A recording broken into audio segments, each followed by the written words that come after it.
The 3 Series MDO is available in 2 and 4 channel versions and can be configured with 5 different bandwidths from 100 MHz to 1 GHz. You can buy the bandwidth you need today and upgrade it later. It has 10 million points of record length. The 1 GHz models support 5 gigasamples per second on all channels.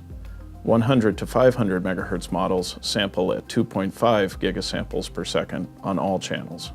Many trigger combinations are available, from very basic triggers like edge triggering to much more advanced triggers. In this case, we are looking at an I2C bus with clock and data, and I want to trigger on the beginning of a packet.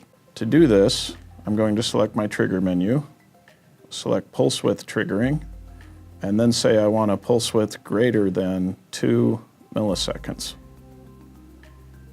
And now we have isolated the start of packet on our I2C bus. A new preamp ASIC delivers 1/3 less noise than our previous generation scopes, while high-res mode boosts the vertical resolution from 8 bits to up to 11 bits so you can see even more detail. Now let's use cursors to measure this negative pulse width on channel 2. To do that, I'll select cursors, and you can see they're currently assigned to channel 1. I'm going to touch the channel 2 badge to select channel 2.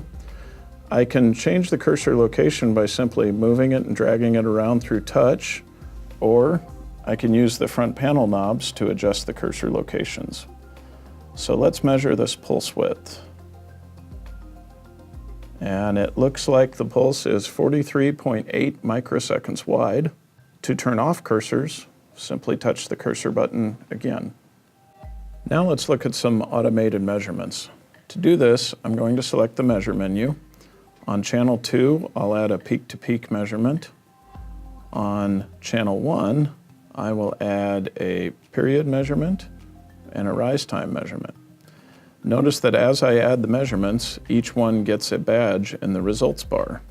To see how the measurement varies over time, I can double tap on a measurement, select Show Statistics in Badge, and now I can see my mean, standard deviation, maximum, and minimum for that measurement.